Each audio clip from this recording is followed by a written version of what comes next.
ಬಹಳ ಕಡಿಮೆ ಪ್ರಮಾಣದ ನೀರು ಬೇಕಾಗಿರುವಂತಹ ಸಿಲೋನ್ ಸ್ಪಿನಾಚ್. ಇದು ಬಹಳ ಈಸಿಯಾಗಿ ಇದನ್ನು ನೀವು ಬೆಳೆಸ್ಬೋದು. ಇದರಲ್ಲಿ ಬೀಜ ಆಗ್ತದೆ, ಆ ಬೀಜವನ್ನು ಬಳಸಿಕೊಂಡು ನೀವು ಮಾಡ್ಬೋದು. ಅಥವಾ ಇದರ ದಂಟಿದೆಯಲ್ಲ, ಇದರ ಪೀಸನ್ನು ಎಲೆಯನ್ನು ತೆಗೆದು ನೀವು ನೆಟ್ಟರಾಯಿತು, ಆರಾಮದಲ್ಲಿ ಅದು ಗಿಡ ಬೆಳ್ಕೊಳ್ತದೆ. ತುಂಬ ಮಳೆಗಾಲದಲ್ಲಿ ಮಾತ್ರ ಗಿಡ ಚೆನ್ನಾಗಿರೋದಿಲ್ಲ, ಆಗ ಸ್ವಲ್ಪ ನೀರು ಬೀಳದಿದ್ದಂಥ ಜಾಗದಲ್ಲಿ ನಿಮ್ಮ ಪಾಟ್ಗಳನ್ನು ಇಟ್ಕೊಳ್ಬೋದು. ಇದರಲ್ಲಿ ಹೆಚ್ಚಿನ ಪ್ರಮಾಣದಲ್ಲಿ ವಿಟಮಿನ್ ಎ, ಸಿ, ಕೆ ಇವುಗಳಿದೆ. ಅದರ ಜೊತೆಗೆ ಕ್ಯಾಲ್ಸಿಯಮ್ಮು, ಪೊಟ್ಯಾಸಿಯಮ್ಮು, ಅಯರ್ನ್, ಮ್ಯಾಗ್ನೀಷಿಯಮ್ ಎಲ್ಲ ಇದೆ. ಆರೋಗ್ಯಕ್ಕೆ ಇದು ತುಂಬ ಒಳ್ಳೆಯದು. ತುಂಬ ಫೈಬರ್ ಇದೆ ಇದರಲ್ಲಿ, ಹಾಗಾಗಿ ಯಾವುದೇ ಡೈಜೆಷನ್ ಪ್ರಾಬ್ಲಮ್ ಕೂಡ ನಿಮಗೆ ಬರೋದಿಲ್ಲ. ಬಹಳ ಈಸಿಯಾಗಿ ಇದು ಡೈಜೆಸ್ಟ್ ಆಗ್ತದೆ. ತುಂಬ ಒಳ್ಳೆಯ ರೆಸಿಪಿಗಳನ್ನು ಇದರಲ್ಲಿ ಮಾಡ್ಬೋದು. ನಾನಿವತ್ತು ಒಂದು ಬಹಳ ಈಸಿಯಾಗಿ ಮತ್ತು ತುಂಬ ರುಚಿಯಾಗಿರುವಂತಹ ಒಂದು ರೆಸಿಪಿಯನ್ನು ಹೇಳ್ತೇನೆ. ಹಸಿ ಅಂತ ಕರೀತಾರೆ ಇದನ್ನು ಉತ್ತರ ಕನ್ನಡದಲ್ಲಿ, ಆದರೆ ಇದು ಹಸಿ ಅಲ್ಲ, ಹಾಗೆ ಬಿಸಿಯೂ ಅಲ್ಲ. ನೋಡುವ ಹೇಗೆ ಮಾಡೋದು ಅಂತ. ಓಕೆ,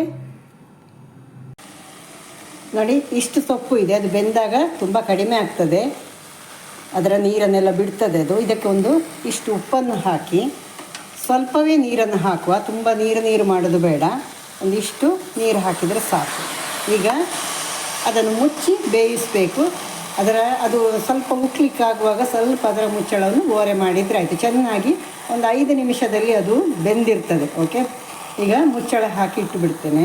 ಸಣ್ಣ ಕಪ್ಪಿನಷ್ಟು ನಾನು ತೆಂಗಿನ ತುರಿಯನ್ನು ತಗೊಂಡಿದ್ದೇನೆ. ಅದಕ್ಕೀಗ ನಾನು ಇಷ್ಟಿಷ್ಟು ಸಾಸಿವೆ ಹಾಕಿ ಗ್ರೈಂಡ್ ಮಾಡ್ತೇನೆ. ಸ್ವಲ್ಪ ನೀರು ಹಾಕ್ಕೊಂಡು ಇದನ್ನು ಗ್ರೈಂಡ್ ಮಾಡಿದರೆ ಆಯಿತು. ಇದಕ್ಕೆ ಮೆಣಸು ಅವಶ್ಯಕತೆ ಇಲ್ಲ, ಯಾಕಂದರೆ ಒಂದು ಒಗ್ಗರಣೆ ಮೆಣಸು ಲಾಸ್ಟಿಗೆ ಹಾಕ್ತೇವೆ. ಮತ್ತು ಇದು ತುಂಬ ಖಾರವಾದಂತಹ ಪದಾರ್ಥ ಅಲ್ಲ, ಬೇಸಿಗೆಗೆ ಬಳಸುವಂಥದ್ದು. ಇದು ತುಂಬ ದೇಹಕ್ಕೆ ತಂಪಾಗುವಂತಹ ಒಂದು ಆಹಾರ, ಹಾಗಾಗಿ ಹೆಚ್ಚು ಖಾರವಾಗಿ ಮಾಡೋದಿಲ್ಲ. ನಿಮಗೆ ಸ್ವಲ್ಪ ಆದರೂ ಖಾರ ಬೇಕು ಅಂತ ಅನ್ನಿಸಿದರೆ ಒಂದು ಅರ್ಧ ಅಥವಾ ಒಂದು ಹಸಿಮೆಣಸನ್ನು ಹಾಕ್ಕೊಳ್ಬೋದು. ಬಟ್ ಅವಶ್ಯಕತೆ ಇಲ್ಲ. ಒಗ್ಗರಣೆ ಮೆಣಸು ಖಾರ ಇದ್ದರೆ ಅದು ಸಾಕು. ಚೆನ್ನಾಗಿ ಬೆಂದಿದೆ. ಇದು ಎಷ್ಟು ಕಡಿಮೆ ಆಯ್ತು ನೋಡಿ, ಆಗ ಪಾತ್ರೆ ಫುಲ್ ಇತ್ತಲ್ಲ ಸೊಪ್ಪು. ಈಗ ನೋಡಿ, ಮತ್ತು ಇದರಲ್ಲಿ ಇಷ್ಟು ನೀರು ಬಿಟ್ಟಿದೆ, ಹಾಗಾಗಿ ತೆಂಗಿನಕಾಯಿ ಗ್ರೈಂಡ್ ಮಾಡುವಾಗ ಹೆಚ್ಚು ನೀರನ್ನು ಹಾಕ್ಕೊಳ್ಬಾರ್ದು. ಇದು ಈಗ ಕಂಪ್ಲೀಟ್ ತಣಿಬೇಕು, ಅನಂತರ ಇದಕ್ಕೆ ತೆಂಗಿನಕಾಯಿಯನ್ನು ಹಾಕುವಂಥದ್ದು, ಗ್ರೈಂಡ್ ಮಾಡಿದ್ದನ್ನು. ಇದು ಬೇಯಿಸಿಟ್ಟದ್ದು ಚೆನ್ನಾಗಿ ತಣಿದಿದೆ. ಇದಕ್ಕೆ ನಾನು ಗ್ರೈಂಡ್ ಮಾಡಿಟ್ಟಂತಹ ತೆಂಗಿನಕಾಯಿಯನ್ನು ಹಾಕ್ತಾ ಇದ್ದೇನೆ. ತೆಂಗಿನಕಾಯಿ ಹಾಕಿದ ನಂತರ ನೀವು ಅದು ಹದ ನೋಡಿಕೊಳ್ಬೇಕು.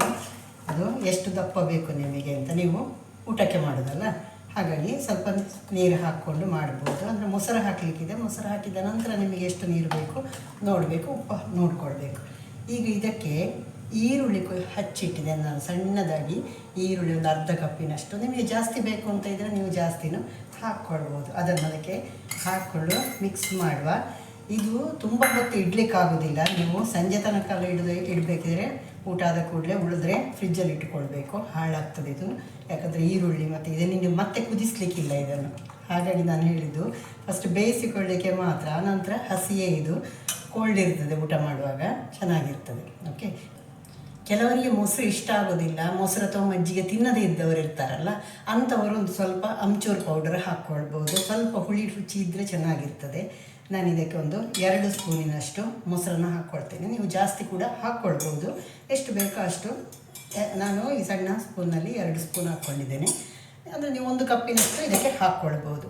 ಈಗ ನಾನು ಒಗ್ಗರಣೆಗೆ ಇಡ್ತೇನೆ. ಒಗ್ಗರಣೆಗೆ ಫಸ್ಟಿಗೆ ನಾನು ಸಾಸಿವೆಯನ್ನು ಹಾಕುವಂಥದ್ದು. ಸಾಸಿವೆ ಸಿಡಿದ ಕೂಡಲೇ ಅದಕ್ಕೆ ಕೆಂಪು ಮೆಣಸು ಹಾಕ್ತೇನೆ, ಈರುಳ್ಳಿ ನೀರಿನ ಜೊತೆಗೆ. ಇಲ್ಲಿ ಒಗ್ಗರಣೆಗೆ ನಾನು 1 ಸ್ಪೂನ್ನಷ್ಟು ಸಾಸಿವೆ ಹಾಕ್ಕೊಂಡೆ. ಈಗ ಅದಕ್ಕೆ ಎಣ್ಣೆಯನ್ನು ಹಾಕ್ಕೊಳ್ತೇನೆ.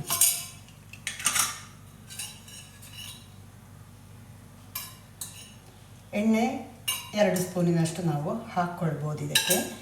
ಅದು ಮೆಣಸು ಹಾಕ್ತೇವಲ್ಲ, ಮೆಣಸು ಈಗ ನಾವು ಅದಕ್ಕೆ ಖಾರ ಹಾಕಲಿಲ್ಲ, ನಾನು ಹಸಿಮೆಣಸು ಏನು ಹಾಕಿಲ್ಲ ಅಲ್ಲ, ಹಾಗಾಗಿ ಮೆಣಸು ನಾನೊಂದು 3 ಮೆಣಸನ್ನು ಕಟ್ ಮಾಡಿ ಇಟ್ಟಿದ್ದೇನೆ, ಕೆಂಪು ಮೆಣಸು.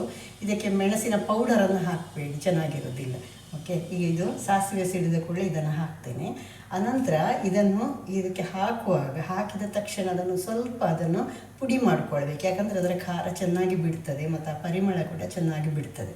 ಅದುವೇ ಟೇಸ್ಟ್ ಕೊಡೋದು ಇದಕ್ಕೆ. ಓಕೆ, ತುಂಬ ದಪ್ಪ ಮಾಡಿಕೊಂಡು ಒಳ್ಳೆ ಗಟ್ಟಿ ಮೊಸರನ್ನು ಹಾಕ್ಕೊಂಡ್ರೆ ನೀವು ಹಾಗೆ ಕೂಡ ಸ್ಪೂನಲ್ಲಿ ತಿನ್ನಲಿಕ್ಕೆ ತುಂಬ ರುಚಿಯಾಗ್ತದೆ. ಇದಂದರೆ ತುಂಬ ಖಾರ ಎಲ್ಲ ಇರೋದಿಲ್ಲ ಅಲ್ಲ. ಹಾಗೆ ತಿನ್ನಲಿಕ್ಕೆ ತುಂಬ ಜನ ಇಷ್ಟಪಡ್ತಾರೆ. ಈಗ ನಾನು ಈ ಸಾಸಿವೆ ಸಿಡಿತಾ ಇದೆ, ಇದನ್ನು ಹಾಕ್ಕೊಂಡು ನಾನು ಒಗ್ಗರಣೆ ಹಾಕಿಬಿಟ್ಟು ತೋರಿಸ್ತೇನೆ ನಿಮಗೆ ಹೇಗಾಯಿತು ನೋಡಿ. ಇದು ಹಾಗೆ ನೀವು ಸ್ಪೂನಲ್ಲಿ ಕೂಡ ತಿನ್ನುವ ಹಾಗೆ ಇದೆ. ಅನ್ನಕ್ಕೆ ತುಂಬ ರುಚಿಯಾಗ್ತದೆ. ಚಪಾತಿಗೆ ಬೇಕಿದ್ದರೆ ಸ್ವಲ್ಪ ಕಡಿಮೆ ನೀರು ಹಾಕ್ಕೊಳ್ಳಿ, ಗಟ್ಟಿ ಮೊಸರು ಹಾಕ್ಕೊಳ್ಳಿ. ಖಾರ ಬೇಕಿದ್ದರೆ ಒಂದು ಹಸಿಮೆಣಸನ್ನು ನೀವು ಗ್ರೈಂಡ್ ಮಾಡುವಾಗ ಹಾಕ್ಕೊಳ್ಳಿ, ಅಥವಾ ಗ್ರೈಂಡ್ ಮಾಡುವಾಗ ಹಾಕೋದಕ್ಕಿಂತಲೂ ಕೊಚ್ಚಿ ಹಾಕಿದರೆ ಒಳ್ಳೆಯದು. ಗ್ರೈಂಡ್ ಮಾಡಿ ಹಾಕುವಾಗ ಅದರ ಸ್ಮೆಲ್ಲು ಸ್ವಲ್ಪ ಜಾಸ್ತಿ ಬರ್ತದಲ್ಲ, ತುಂಬ ರುಚಿ ಇರ್ತದೆ.